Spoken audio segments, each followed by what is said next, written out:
അസ്സലാമലൈക്കും പ്രിയപ്പെട്ടവരെ, എല്ലാവരും സുഖമായിട്ടിരിക്കുന്നുണ്ട് അല്ലേ? ഞാൻ കുറച്ച് ദിവസമായി വീഡിയോസ് ഒന്നും ഇടാതെ ഭയങ്കര ഒരു ടെൻഷനിലായിരുന്നു. എന്നെ അറിയാവുന്നവർക്ക് അറിയാം, ഞാൻ ആലപ്പുഴ കോൺവെന്റ് സ്റ്റോറിൻ്റെ അവിടെ ഒരു തട്ടുകട നടത്തുന്നുണ്ട്. അപ്പം എനിക്ക് സബ്സ്ക്രൈബ് ചെയ്തിട്ടുള്ളവരെയൊക്കെ എനിക്കറിയാം. ഇവിടെ വന്ന് എന്നെ പരിചയമുള്ളവരും എന്നോട് ഇഷ്ടമുള്ളവരും എല്ലാവരുമാണ്. അപ്പം ഞാൻ കുറച്ച് ദിവസമായി വീഡിയോസ് ഒന്നും ഇടുന്നില്ല വലുതായിട്ട്. അതായത് എനിക്കൊരു വല്ലാത്തൊരു ദുഃഖം ഉണ്ടായി. ഞാൻ വളർത്തിയൊരു പൂച്ച മരിച്ചുപോയി കഴിഞ്ഞ ആഴ്ച. അപ്പം അതുകൊണ്ടാണ് ഭയങ്കര വിഷമം തോന്നിയ ദിവസങ്ങളായിരുന്നു അതൊക്കെ. അപ്പം അതുകൊണ്ടാണ് ഞാൻ വീഡിയോസ് ഒന്നും വലുതായിട്ട് ഇട്ടിരുന്നില്ല. അപ്പം ഇനി ഇൻഷാ അല്ലാഹ് വീഡിയോസൊക്കെ ഇടണമെന്നൊക്കെ വിചാരിക്കുന്നു. വീഡിയോസോ എന്തെങ്കിലും സംസാരമോ എന്തെങ്കിലുമൊക്കെ ഇടണം എന്ന് വിചാരിച്ച് ആണ് ഞാൻ ഇപ്പം സംസാരിക്കുന്നത്. അപ്പം എനിക്ക് ഭയങ്കര പ്രയാസം ഉണ്ടായിരുന്ന ഒരു സംഭവമായിരുന്നു എൻ്റെ പൂച്ചക്കുട്ടിയുടെ മരണം. അപ്പം അവൻ ഒരു അസുഖമൊന്നുമില്ലായിരുന്നു. കഴിഞ്ഞ മാസം ഒരു അസുഖം ഉണ്ടായിട്ട് ഞാൻ അവനെ കൊണ്ടുപോയി ആശുപത്രിയിലൊക്കെ ഒരു 10,000-2,000 രൂപയൊക്കെ മുടക്കി ഞാൻ അവനെ രക്ഷപ്പെടുത്തിയെടുത്തു. ബ്ലഡൊക്കെ താന്നുപോയി. അവൻ്റെ കണ്ണിൽ നോക്കിയപ്പോൾ ഡോക്ടർ പറഞ്ഞു ബ്ലഡൊക്കെ താന്നിരിക്കുകയാണ്. അപ്പം അങ്ങനെ ഒരുപാട് ടോണിക്കുകളൊക്കെ എഴുതി തന്നു. അങ്ങനെയൊക്കെ ഞാൻ ശുശ്രൂഷിച്ചൊക്കെ എടുത്ത്. പക്ഷെ അത് കഴിഞ്ഞ് അവൻ്റെ പ്രകൃതം എന്ന് പറഞ്ഞാൽ ആ പൂച്ചക്കുട്ടിയുടെ അവൻ്റെ പേര് ജാക്ക് എന്നാണ്.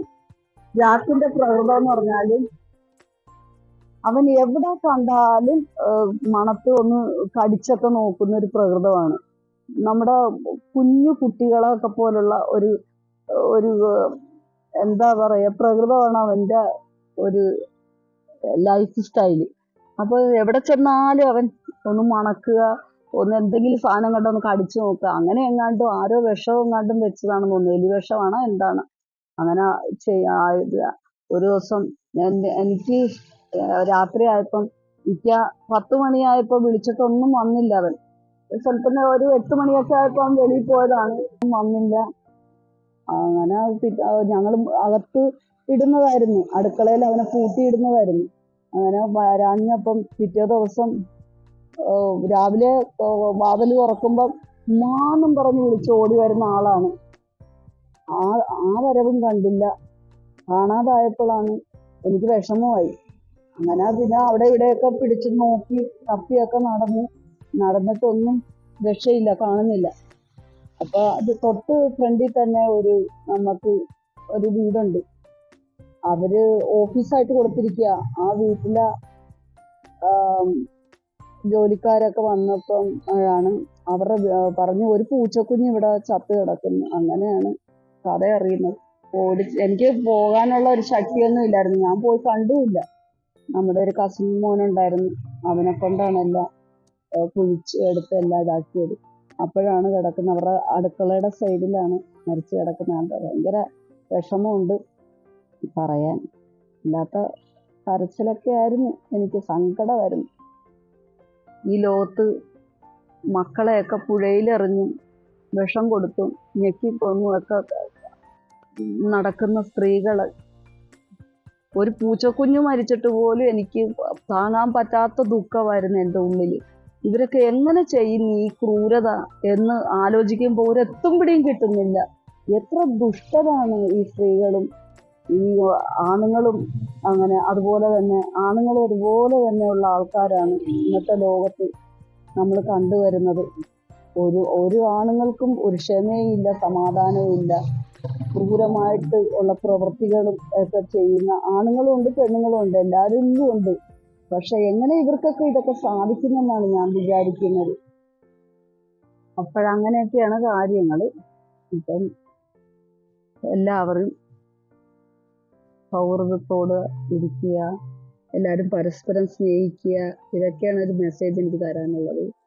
അപ്പം ഇന്ന് പരസ്പരം സ്നേഹവും ഇല്ല, ഒരു മനുഷ്യരോട് ആത്മാർത്ഥതയില്ലാത്ത ഈ ലോകത്ത് നമ്മൾ ജീവിക്കുന്നു. ഒരു പൂച്ചക്കുഞ്ഞ് മരിച്ചിട്ട് പോലും എനിക്ക് താങ്ങാൻ പറ്റാത്തൊരു വിഷമത്തിലായിരുന്നു.